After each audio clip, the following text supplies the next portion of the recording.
This is InfoBlast, bringing you the news that the military has done in a giant monster sickos style in the streets of Baden-Baden. The resulting visceral splash zone covers a larger area than any other takedown this quarter. Big ups to the Frankenfliegen Flyboys and whoever currently owns them.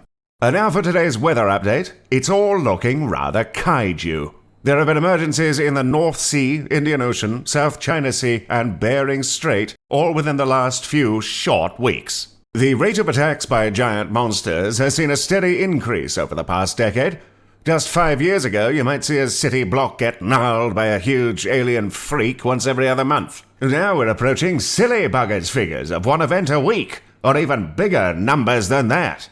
Joining me to affirm the number correctness is another man who exists, Dr. Steve Goujon. Hello, Steve. Hello. Pleasure to be here. I think we'll let our audience be the judge of that. Stick to your numbers. Clarice, is there any way we can remotely lower his chair? Are you swearing, Jurgen? No. Steve, these numbers, they're high, and they're getting spicier by the minute. Now, what's that about, exactly? Where are these numbers going? Well, it's true that the rate of attacks per quarter is increasing. There are also significant gaps of no activity whatsoever. In fact, Kaiju Attacks seem to be becoming clustered in an unexpected way, which may be even more problematic than a general linear increase in event frequency. Right, and if we had both, where would we be then? I mean, what sort of figures would we be looking at? Well, there's no reason to think we would see that at this stage, and kaiju biomass and threat level is also highly variable, you know, so... But specifically in terms of the numbers, they would be big numbers. There will be all sorts of big numbers involved, yes. Some of the biggest. I suppose that's entirely possible, for these kinds of events, I mean. Terrifying. Well, I mean, that's just horrifying. But how's one to cope, exactly? I mean, what do you want us to do? I have a half a mind to trash myself through that 10th floor window. Well, it's worth pointing out that the mortality rates for kaiju attacks are actually on decline. As we, as a species, get better at defending ourselves, the kaiju themselves seem to be getting increasingly trivial to destroy, neutralize. And what does that mean for our listeners, who are desperate for any hope in this nightmarish model that you've made up? I haven't... Well, it means that their safety is actually pretty secured in most cases. These things burn themselves out on our defense systems, and that's the lot.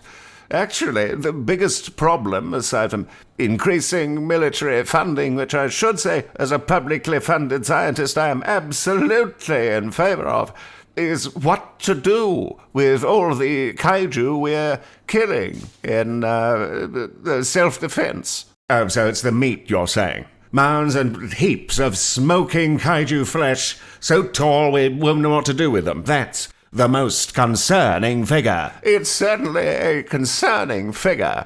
I'm just making the point that actually the attacks themselves aren't the biggest problem in the world anymore, and the logistical consequences of them all dying in or near our cities are... Well, why don't you tell that to this picture of Harambe Gutenberg, whose birthday party had to be cancelled due to energy blasts from the Great Bat of Uppsala. I don't... well, that's very sad. I believe there were also a number of deaths in that incident, which seems to... Very sad, and number of deaths. I think we got the gist of it. That's all for now, Steve. We'll be in touch with your commission. I did specify I'd like it donated to... Shove it.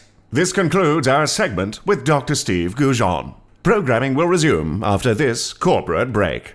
You know, it's actually Dr. Goujon. I didn't want to correct you while we were... You've got some nerve, you know that?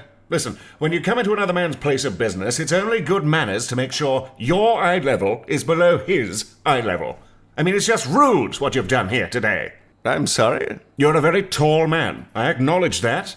Some would say it's freakish. I would say you're just unnecessarily long. But it's incumbent upon you to make sure you don't scare the presenter by looming over him like a sinister tree in a nightmare. I'm sorry, but I didn't think I was doing any looming. Can I get back to work? No, they only gave me 15 minutes off, and I really don't want to get bogged down in this conflict with you. We'll have Clarice get that mic off you. Just stay seated until I leave the room. I don't want to be haunted by the image of you stomping around. Basically, Kaiju, I don't want that thing anywhere near me. Now for a brief message from today's sponsor. The world is a mess. Ruin waits around every corner to pounce on the unsuspecting. Sometimes it's your employer's crypto crashing like a dead duck. Sometimes your grandmother is struck by flotsam. Sometimes you're overcome by a pack of wild dogs in the street.